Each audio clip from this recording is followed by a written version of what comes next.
Your sense of the team's mood demeanor's today? Pretty good. Our guys bounce back. Sunday's always the toughest day, win or lose, because you just got so much to go over. But today it's UCLA time, and I think we got some good work in. Do you have any new running backs today? Well, we're repping Samajie Grant over there a little bit. Tyrell, TJ's over there. Zach Green, Brandon Leon. So we may rep somebody else there tomorrow too. So it's unfortunate, but we'll have enough guys to play. What's intriguing about Samajie? I know he's got some background there, but Well, he's just an explosive player, and I like to get him some more touches anyway, because he can do some things with the ball. How did he take that news? He wanted. He like anybody else, the opportunity to get some touches. What has Leon shown you that 1+ years he's been in the program? Well, he's a tough guy, runs hard, he's got some good skills, and he's really worked hard, getting bigger and stronger and faster too. So proud of him. He's a good player. How does Brandon's running style and ability compare to some of the really good running quarterbacks you've had in the past? That's it. They're all, it's a good question. They're all kind of unique. Pat White was just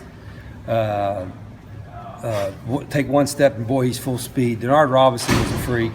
We had Rasheed Marshall, who's probably the most similar to Brandon in my first years at West Virginia, who's kind of a longer strider but was faster than you think. So he's, but Brandon is faster than you think. He may not, I don't know what his 40 time is, but once he gets going, he's such a competitive runner. He can pull away from people. Were you surprised at all that he was able to run as effectively as he did against Washington's defense with all of those NFL prospects? I don't want to say surprised, but it was good to see, particularly when he pulled away a little bit, because they're very athletic and got some fast guys in the secondary, and he got going and got some good blocks, but he pulled away from some guys as well.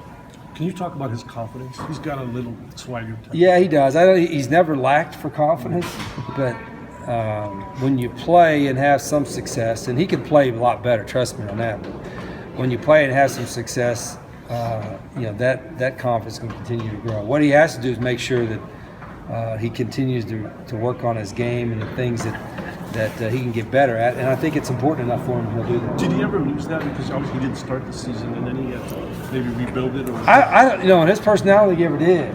I think, I don't ever worry too much about Brandon's confidence.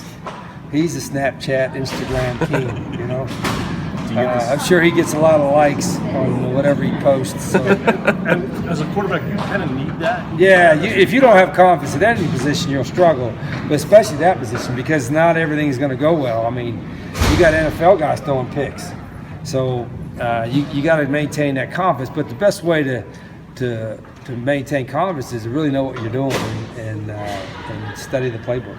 Do you get the sense that he has a better grasp for the playbook these last two games? Well, I don't know if I don't know if it's a better grasp or just the more reps you get, and he's always been getting reps, but the more live game reps you get, the more comfortable you get with the play calls. What we have to do is make sure we don't overburden him with too much new stuff, because every week you want to add new stuff depending on the team you're playing, and we got to make sure we don't overburden him with that so he can keep playing efficiently. How does UCLA's defense compare to Washington's? Very similar.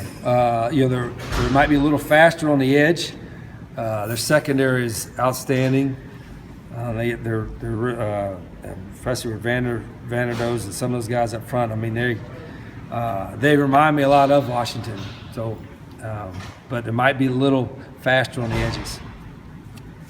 regarding your Twitter game, that sucks. My daughter tells me that all the time. Your Twitter game sucks, and I just don't know if I'm that interested. If people aren't that interested in anything, I would have to tweet, and then I usually run out of characters if I do try to tweet something. So, but I'm open to suggestions. basically you're content to let the staff and people like Blair handle. Yeah, those guys. Matt Dudek loves that stuff. I think he loves the Twitter deal. Chris Singletary likes it. I just forget about it sometimes. I use it. I was using it quite a bit in recruiting, but when they passed the text message thing, that you can send regular text messages, then my Twitter messages weren't nearly as important. But I think it's a useful tool. if people are interested in it, I guess I can work on it at some point. With injuries piling up for second straight year, has it led you to think about changing any of your training methods, practice schedules? No, I don't think it's just bad no luck? different because it's why wouldn't it be every guy in every position? You know, I'm 100% confidence in our training methods. Our thing is just bad luck. You know, one guy got kind of pushed after a little bit late after, like you said yesterday, right? And then Nick got rolled up, and so we got two ankles on kind of freak things at one position. So that kind of hurts. And then a new got rolled up in an accident in practice. So it's just bad luck.